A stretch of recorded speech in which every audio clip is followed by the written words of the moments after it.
Assalamualaikum warahmatullahi wabarakatuh. Perkenalkan, nama saya Ade Subhan. Saya akan mempresentasikan tugas dari mata kuliah Manajemen Infrastruktur Hijau.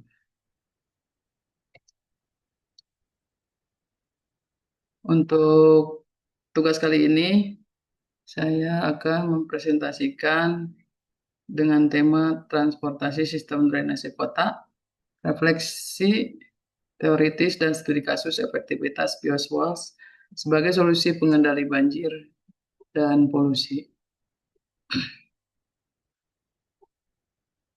Latar belakang dan pergeseran paradigma, saluran pembuangan menuju menahan air, masalah utama urbanisasi dan dominasi grey infrastruktur atau beton Udit yang menerapkan prinsip drain water away as fast as possible. Kemudian dampak negatif memindahkan banjir ke hilir, memutuskan infiltrasi air tanah dan tidak menyaring polutan jalan raya. Kemudian solusi eh, terhadap green infrastruktur yaitu pergeseran menuju retain and reuse water. Fokus studi bioswales atau parit vegetasi, saluran dangkal bervegetasi yang berfungsi hidrologis atau memperlambat air dan ekologis biofilter. Gray infrastruktur versus green infrastruktur.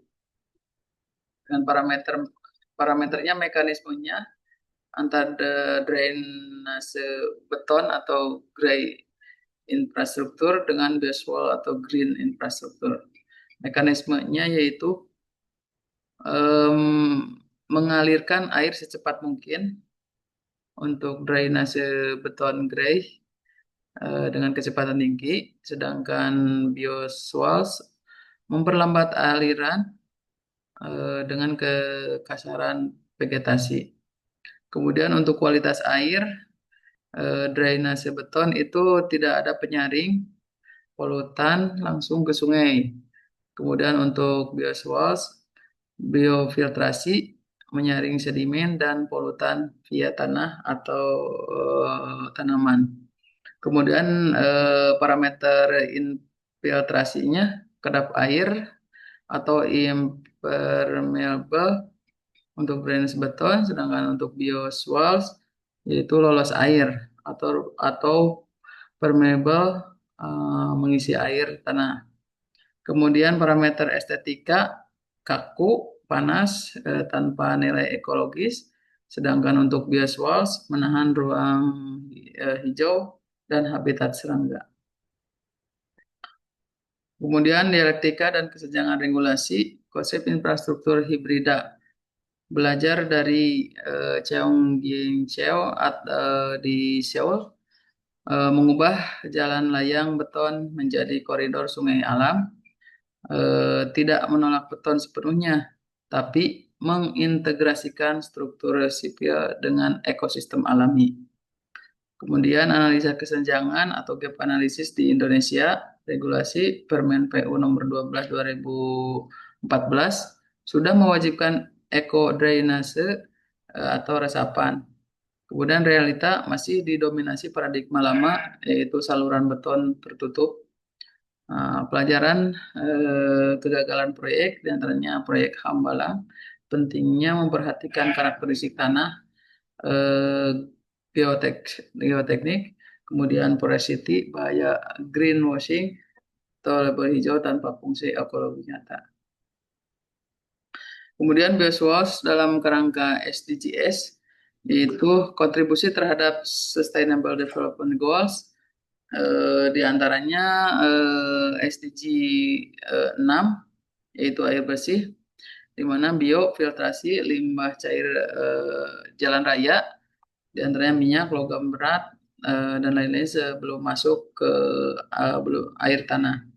Kemudian SDG 11, kota berkelanjutan, yaitu mengurangi resiko banjir lokal dan genangan lintasan. Kemudian SDG 13, aksi iklim, yaitu adaptasi cuaca ekstrim dengan mengurangi beban puncak aliran atau peak flow reduction. Kemudian SDG 15 ekosistem menciptakan koridor hijau bagi biodiversitas urban. Kemudian studi kasus efektivitas bioswales tinjauan global versus lokal, yaitu literatur global bioretention. Efektif menahan limpasan air hujan runoff hingga 70-90%. Kemudian sangat efektif menyaring nitrogen dan fosfor. Studi kasus nasional itu di Medan, Budiana dan Nurmaidah tahun 2022. Penerapan di pemukiman padat lahan terbatas. Kombinasi bioswales dan planter box menurunkan volume genangan sebesar 35% sampai 45%. Terbukti desain linier di sisi jalan sudah memberikan dampak signifikan. Kemudian analisis kritis dan tantangan tropis. Fokus kuantitas versus kualitas. Indonesia masih terlalu fokus pada pengurangan volume banjir, belum maksimal pada filtrasi polutan. Kemudian tantangan utama yaitu sedimentasi dan sampah. Erosi tanah tropis tinggi menyebabkan clogging atau penyumbatan pori tanah.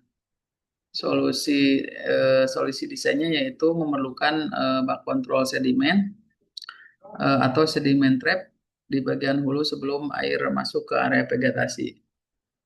Kemudian ketergantungan sosial, keberhasilan sangat bergantung pada perilaku masyarakat, tidak membuang sampah ke saluran.